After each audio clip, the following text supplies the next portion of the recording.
الحمدللہ وکفیٰ والصلاۃ والسلام علی عبادہ الذین اصطفیٰ اما بعد۔ بھائیو، میں آج آپ کے سامنے پاک پیغمبر کا ایک فرمان لے کے آیا ہوں جس میں نبی علیہ الصلوۃ والسلام نے اپنی سخاوت کی جو مثال قائم کی ہے وہ صحابہ کرام رضوان اللہ علیہم اجمعین نے آپ کے اس کردار کو، آپ کے اس پہلو کو دیکھ کر کے صحابہ نے بھی آپ علیہ الصلوۃ والسلام کی طرح سخاوت کی۔ آپ کو سب سے پہلے دیکھا ہے، پھر آپ کی اس سنت پہ عمل کرتے ہوئے حضرت عثمان غنی کا لقب پا گئے، اور اس کے بعد بے شمار صحابہ جنہوں نے آپ کی اس سنت پہ عمل کرنے کے لیے دن رات محنت کوشش کر کے محبوب پیغمبر کے راستے میں، آپ علیہ الصلوۃ والسلام کے حکم کے مطابق رب کے راستے میں انہوں نے جو مال خرچ کیا ہے اس کی مثال کہیں نہیں ملتی۔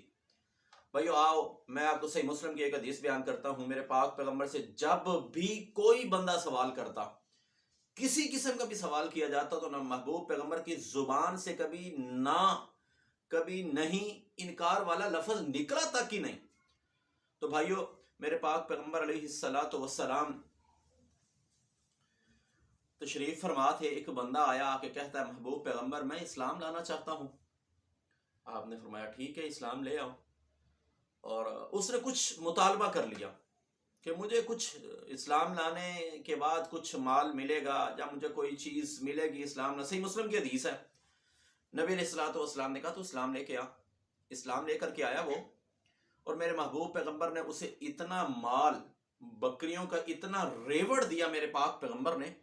آپ نے فرمایا کہ یہ جو دو پہاڑ تھے ان کے درمیان جو خالی جگہ تھی، وہ آپ کا دیا ہوا مال اس خالی جگہ کو بھر سکتا تھا، اتنا مال عطا فرما دیا۔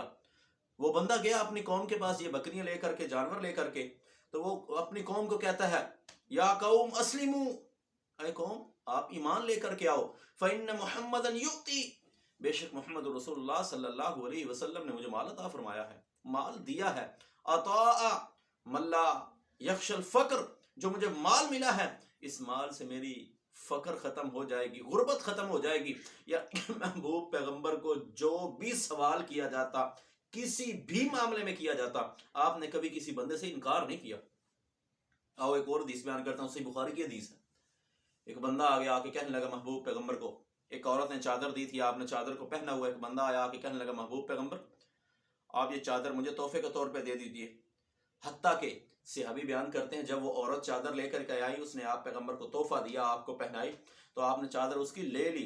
آپ کو ضرورت تھی اس وقت چادر کی، لیکن ایک بندے نے جب سوال کیا، محبوب پیغمبر نے اپنی چادر اس کو دے دی۔ وہ بندہ، اللہ کے پیغمبر جانے کے بعد بندہ بیٹھا ہے، صحابہ نے اس کو کہا، اس آدمی کو کہا کہ یار تو نے کس طرح کا سوال کر لیا، تجھے پتہ بھی ہے، علم بھی ہے، جانتا بھی ہے کہ محبوب پیغمبر کو اس چادر کی بہت زیادہ ضرورت ہے، لیکن آپ نے مطالبہ کر دیا محبوب پیغمبر سے اس چادر کا۔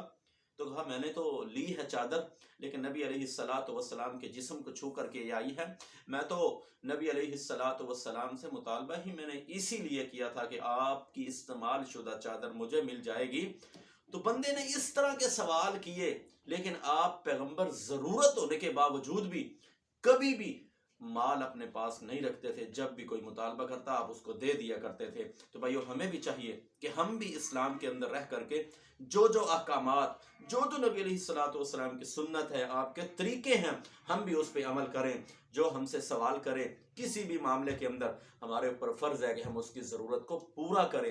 وَيُؤْثِرُونَ عَلَىٰ أَنفُسِهِمْ، اللہ رب العزت نے بیان فرمایا وَلَوْ كَانَ بِهِمْ خَصَاصَةٌ وَيُؤْثِرُونَ عَلَىٰ أَنفُسِهِمْ وَلَوْ كَانَ بِهِمْ خَصَاصَةٌ وَمَن يُوقَ شُحَّ نَفْسِهِ فَأُولَٰئِكَ هُمُ الْمُفْلِحُونَ۔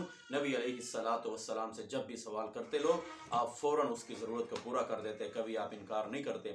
اللہ سے دعا ہے کہ اللہ ہمیں ایسے سخاوت والا بنائے کہ ہم بھی نبی کی سنت پہ عمل کر کے اپنی زندگی کو بہترین طریقے سے ہم گزار سکیں۔ اقول قولی ھذا استغفر اللہ لی ولکم ولسائر المسلمین۔